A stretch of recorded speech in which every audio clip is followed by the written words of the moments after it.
So I will be introducing you to PhotoNaturalist.net and then a Nikon USA learning and teaching page. My focus is on photography because that's one of my passions, and I just have found these web pages to be extremely helpful. So PhotoNaturalist is a web page set up for blogs by other photographers, specifically for landscape, wildlife, and then post-processing, which I enjoy landscape and wildlife photography, so this page has been really helpful to me. So you can see, for example, there's composition basics in microphotography, which is a very specific type of photography field, but it's interesting to read these types of articles that people are posting because they get to put in their own view on how this field should be handled and how to go about taking these photos.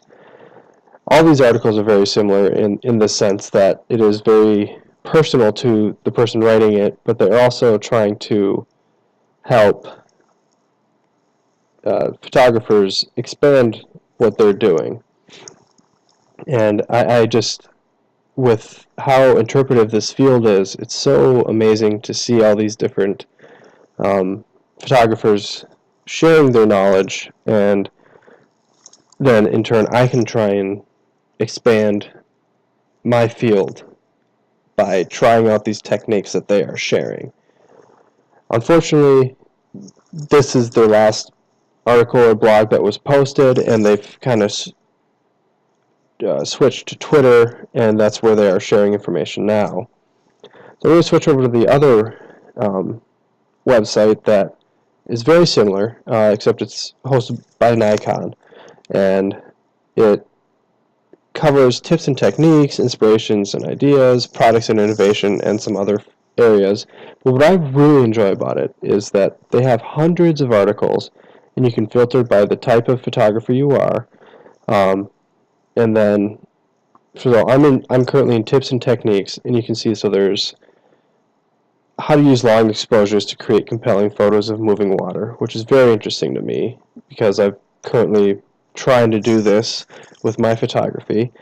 So you can just read through an article, and it'll include some amazing photos by the author, and then what I find interesting is you can see underneath several of the photos is this section here, which I call the technical jargon because it tells me the type of camera, type of lens, focus, the ISO, the shutter speed, the exposure, all those kind of things. And that's how I learn to do these different techniques in photography. Now, I don't know how many people will be able to use something like this from our course, but I think the idea of how these web pages are set up is beneficial for blended learning because it allows professionals and people out in the field to provide their feedback and to help people interested in the field learn new techniques and new ways of taking photography. So I hope you take some time to look at these web pages and just explore. Thank you.